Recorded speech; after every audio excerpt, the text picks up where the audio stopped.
नमस्कार। आज हम राही मासूम रजा के एक बहुत ही खास उपन्यास पर बात करने वाली हैं। नाम है हिम्मत जौनपुरी। हमारे पास जो जानकारी है उसके मुताबिक ये उनकी सबसे गुस्से वाली, सबसे तीखी और शायद सबसे सच्ची किताब मानी जाती है। हाँ बिल्कुल, गुस्सा शब्द यहाँ बहुत जरूरी है। और देखिए, ये कोई मीठी मीठी प्रेम कहानी नहीं है बिल्कुल नहीं। या कोई गांव की सीधी सादी कहानी भी नहीं है। नहीं। ये तो एक औरत के विद्रोह की कहानी है, अकेले पूरे समाज से टकरा जाने की। उस औरत का नाम है हिम्मत। तो आज हम 1950s एंड 60s के दशक के उत्तर भारत में चलेंगे।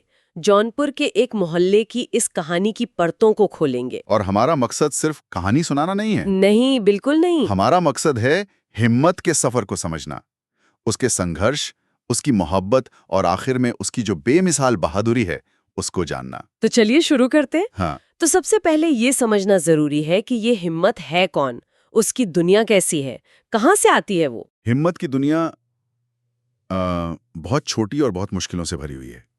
वो जौनपुर के एक गरीब रज्जाक मतलब बुनकर परिवार से है। अच्छा। पिता का देहांत हो चुका है, माँ हमेशा बीमार रहती है और दो छोटे भाई बहन की पूरी जिम्मेदारी उसी के कंधों पर है। मतलब जिंदगी शुरू से ही एक बोझ है। और हमारे स्रोत में एक लाइन है जो मुझे बहुत बहुत चुभती है। लिखा है कि वो खूबसूरत है, लेकिन उसकी खूबसूरती गरीबों वाली है, जिस पर कोई ध्यान नहीं देता। इस बात का क्या मतलब हो सकता है? ये एक बहुत बहुत गहरी बात है।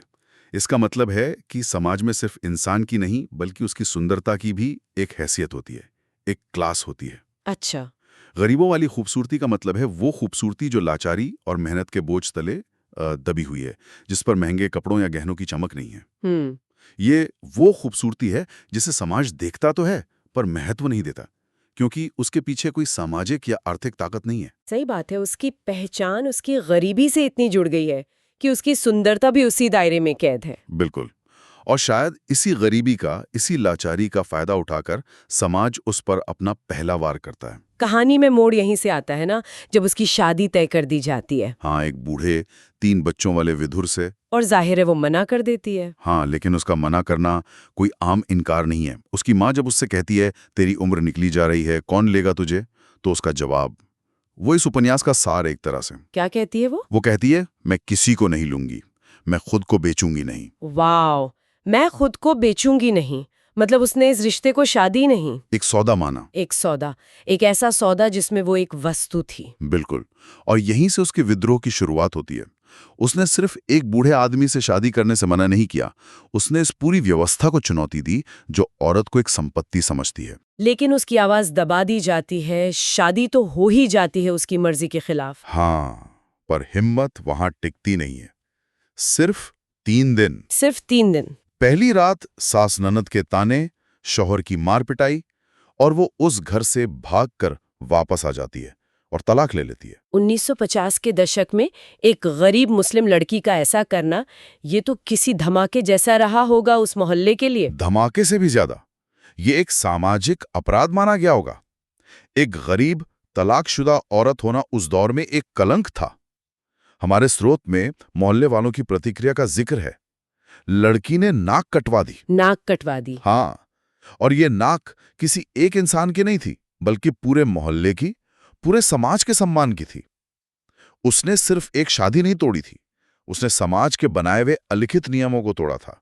उसने ये दिखा दिया था कि औरत की मर्जी को पूरी तरह कुचला नहीं जा सकता। हाँ बिल्कुल। तो उसने समाज की पूरी व्यवस्था को एक सीधी चुनौती दे दी। पर समाज ऐसी चुनौती को आसानी से तो नहीं बख्शता होगा, और भी ज्यादा दर्दनाक साबित होता है। तलाक के बाद हिम्मत अकेले काम करके अपना और अपने परिवार का पेट पाल रही है।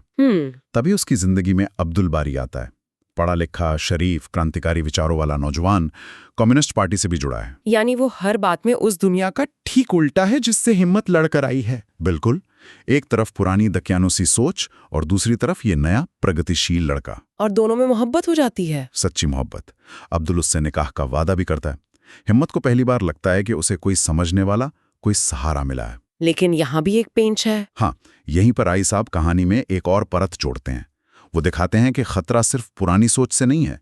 अब्दुल के माँ बाप इस रिश्ते के सख्त खिलाफ हो जाते हैं। और उनकी वजह? वही पुरानी बातें होंगी।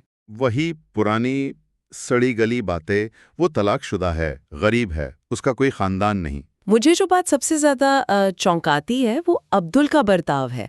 एक तरफ वो इनकलाब की बराबरी की बातें करता है और दूसरी तरफ अपने घर में ही हिम्मत के लिए खड़ा नहीं हो पाता। हाँ, ये कैसा विरोधाभास है। और यही इस उपन्यास की सबसे बड़ी और कड़वी सच्चाई है। राही साहब सिर्फ पारंपरिक कट्टरता पर नहीं, बल्कि खोखले प्रगतिशील होने पर भी चोट कर रहे हैं। मतलब? अब्दुल का किरदार उस हर प्रगतिशील मर्द का आईना है जिसकी सोच तो आगे की है, पर हिम्मत अपने परिवार के खिलाफ जाने की नहीं है।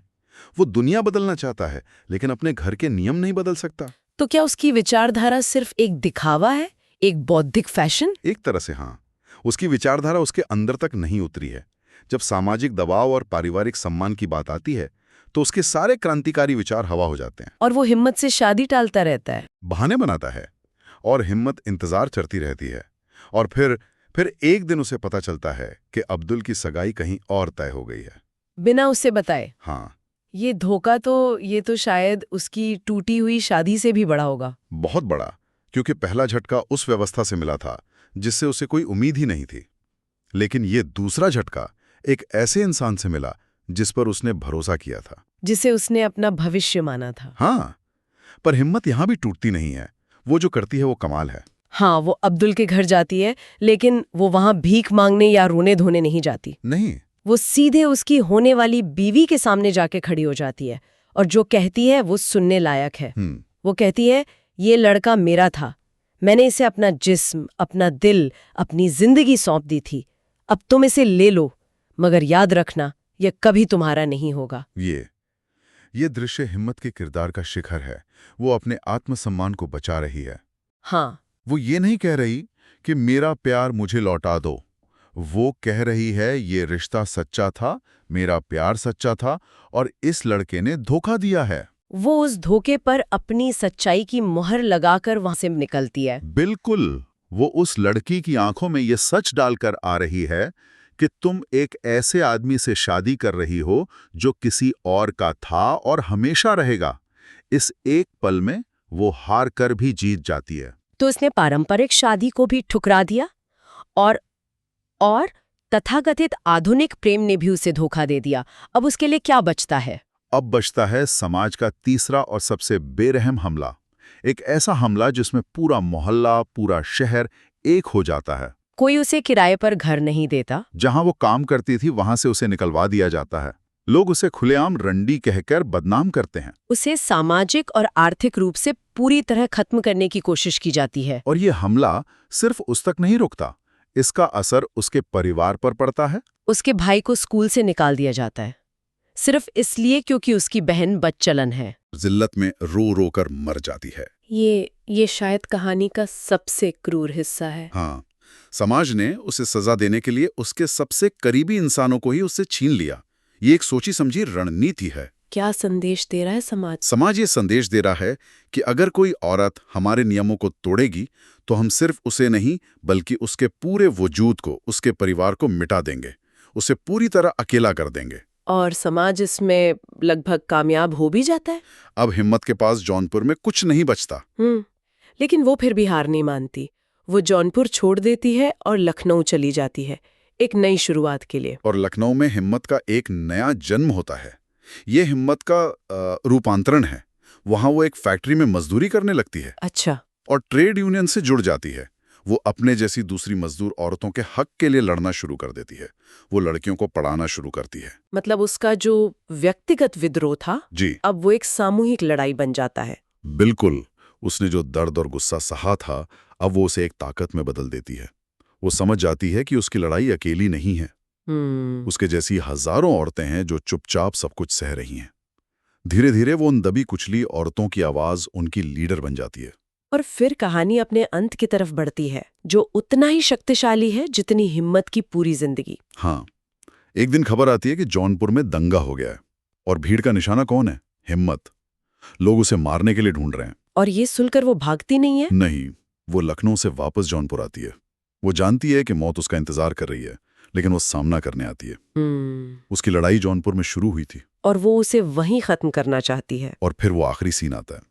वो अकेली उस जानलेवा भीड़ के सामने खड़ी हो जाती है।